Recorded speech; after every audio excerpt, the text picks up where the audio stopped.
উন্নয়ন পরিষদের সকলকে ধন্যবাদ। বাংলা পক্ষকে আমন্ত্রণ জানানোর জন্য। আমার আগে বাংলা পক্ষর সাধারণ সম্পাদক বলেছেন, কাজলবাবু বলেছেন, শ্যামলবাবু বলেছেন। বাংলা পক্ষ আমরা সারা বাংলায়, ভারতে বাংলা বাঙালির অধিকারের কথা বলি এবং গর্গদা যে একটা কথা বলছিলেন, অনেকে মনে করে আমরা অনেকের বিরোধী, অনেকের বিরুদ্ধে কাজ করি, কিন্তু আমি একটা কথা আরেকটু সহজ করে বলতে চাই। বাংলার মাটিতে আছেন, বাংলায় দীর্ঘদিন ব্যবসা করছেন, এই মাটিতে আপনার হক আছে, কিন্তু আমরা তাদের বিরুদ্ধে যারা বলে বাংলার মাটিতে থেকে যে हम लोग इधर से बंगाली को बांग्लादेश भगाएंगे বা हमें বাংলা नहीं आता है, আমরা তাদের বিরুদ্ধে। কিন্তু যারা এই বাংলায় বাঙালিকে আপন করে নিয়েছে, যারা বাংলা ভাষাকে সম্মান করে, যারা এটাকে নিজের মাটি মনে করে, নিজের রাজ্য মনে করে, আমরা তাদের বিরুদ্ধে নই। আমরা তাদের বিরুদ্ধে নই যারা বাঙালির আমিষ কাটতে চায় না। আমরা তাদের বিরুদ্ধে নই যারা নিজের কোম্পানিতে, ফ্যাক্টরিতে বাঙালিকে চাকরি দেয়, বাঙালিকে কাজ দেয়। অর্থাৎ যারা এই মাটির সঙ্গে মিশে গেছে, যারা এই মাটিকে ভালোবাসে, যারা এই রবীন্দ্রনাথের মাটিকে, কবি নজরুলের মাটিকে, বঙ্কিমচন্দ্রর মাটিকে, বীর সুভাষের মাটিকে আপন করে নিয়েছে, আমরা সকলে মিলেমিশে এক হয়ে থাকি। এবং আমি বলতে চাই, বাংলা পক্ষর সব থেকে একটা বড় আন্দোলন ডোমিসাইল আন্দোলন।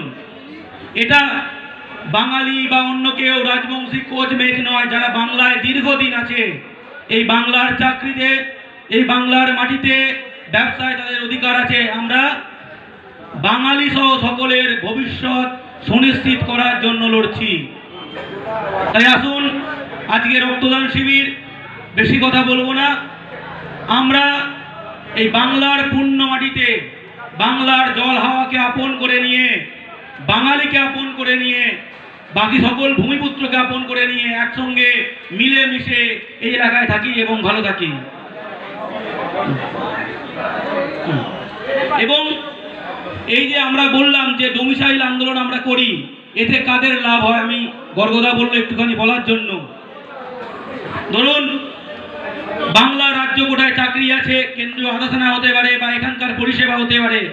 যারা দীর্ঘ 10 বছর বাংলায় একসঙ্গে আছে, টানা 10 বছর, তারা এখানকার ডোমিসাইল অর্থাৎ স্থায়ী বাসিন্দা, তারা এখানকার চাকরিতে অ্যাপিয়ার করতে পারে, তারা এখানকার রাজ্য কোটায় আদালতখানায় চাকরি পেতে পারে।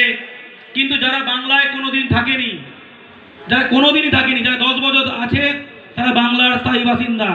সে যে জাতিতে যাই হোক, তার মাতৃভাষা যাই হোক, যে বাংলায় দীর্ঘদিন আছে, সে বাংলার স্থায়ী বাসিন্দা।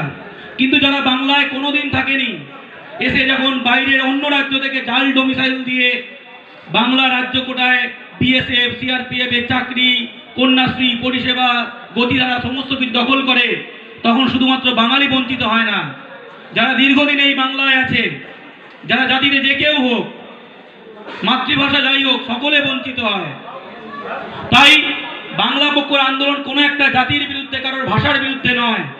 যারা দীর্ঘদিন বাংলায় আছে, যারা বাংলার ডোমিসাইল স্থায়ী বাসিন্দা, যারা ভূমিপুত্র, আমরা তাদের সকলের একসঙ্গে, সকলের স্বার্থে আমরা লড়ি।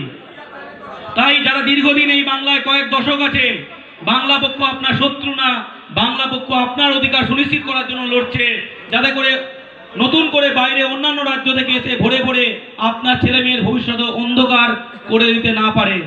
তাই দীর্ঘদিন যারা আছেন, বাংলাকে আপন করে নিন, ভালোবাসুন, ভালো থাকুন, সকলে ভালো থাকবেন।